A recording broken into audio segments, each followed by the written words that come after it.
We're going to answer to the citizens of the state of Oklahoma.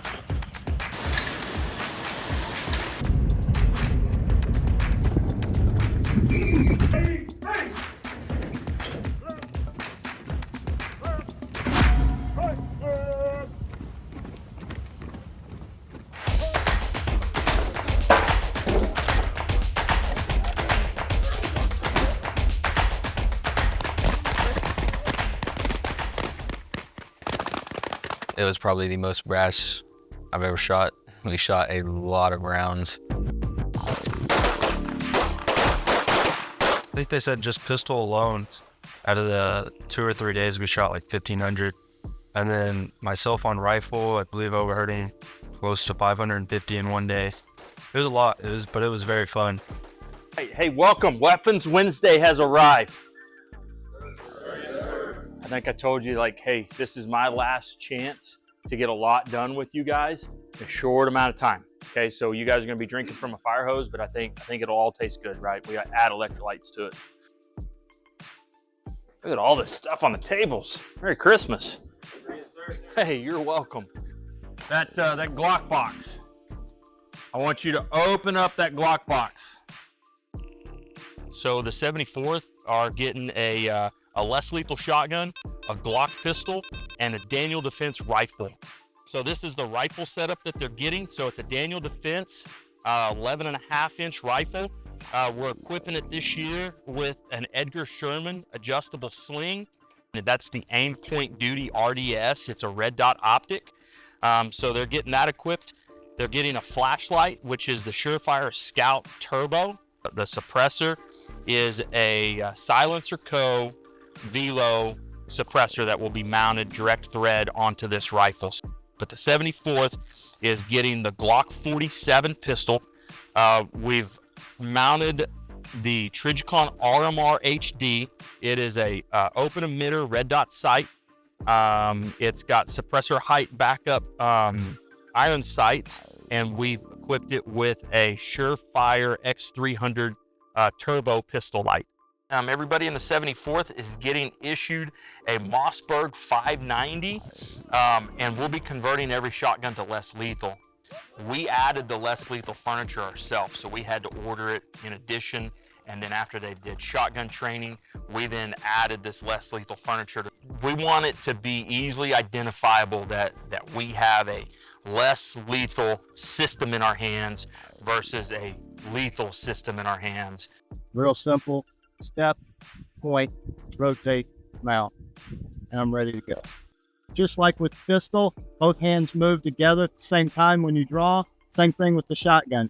As you start to raise it, the other hand needs to start coming up to grab the grip area so that you can rotate it and mount it quickly. Technical perfection of the technique is what's going to make you smooth, but as you get comfortable with it, get the hands moving together at the same time. Cool? All right, one last time. Shooters ready? 10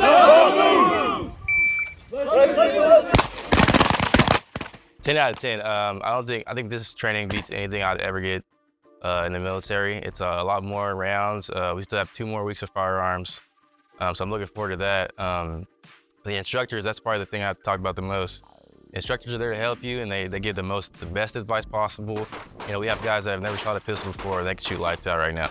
Man, just the little cues that they teach you and they get that just literally take you from, if you're average to above average to a good shooter. Looking through that optic, our trigger fingers. They make it to where we're able to learn very quickly and efficiently.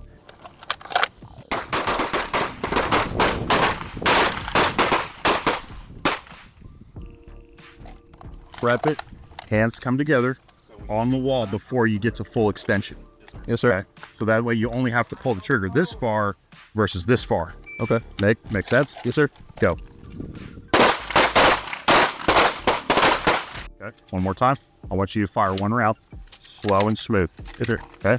So slow, slow, slow, slow.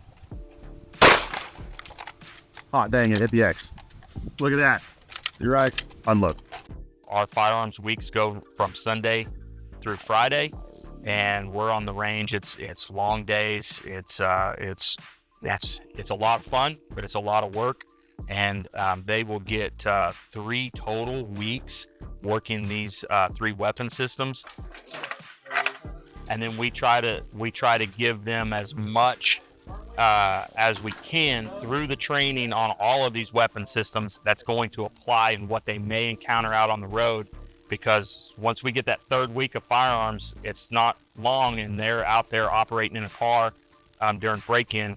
And kind of historically, what we see is somebody from one of these academies will be involved in some form of shooting within 12 months of graduating.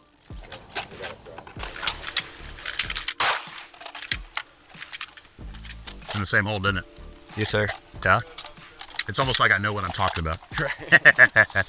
Do a press check. Switch your hands. Catch, bring that left hand back towards the grip so you got some control. Work the charging handle back. See brass. Let it go. Hunted, growing up. And then you go to this firearms program and you're like, wow, I had so many bad habits, from pistol to rifle to shotgun, and it's just different. I mean, it's, you hear other agencies and they're like, they talk about highway patrol and, then you come here and you're like, oh no, I see what they mean by the training that highway patrol does is top notch. Like our dad taught us the safety course and we did that stuff, but beyond what we're doing now, no. And that was eye-opening, being able to see the manipulation of firearms the way that they do it, and all while keeping composure and being able to do what they do. So roll that shoulder into it and then shrug it up to your eye. I don't take my, no, relax, bring the rifle down. So see how your head position is right there? I want you to bring your shoulder to your face, not your face to your gun, okay? So shoulder the gun up to you. There, that's better. That work? Yes, sir.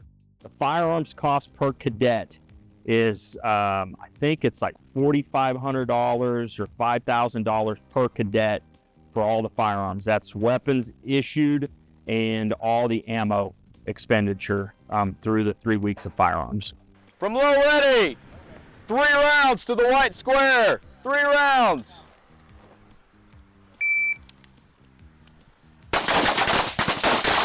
Hey, last rep, best rep. If you've kept them all in thus far, good job. Stay aggressive, okay? Fine. Good there.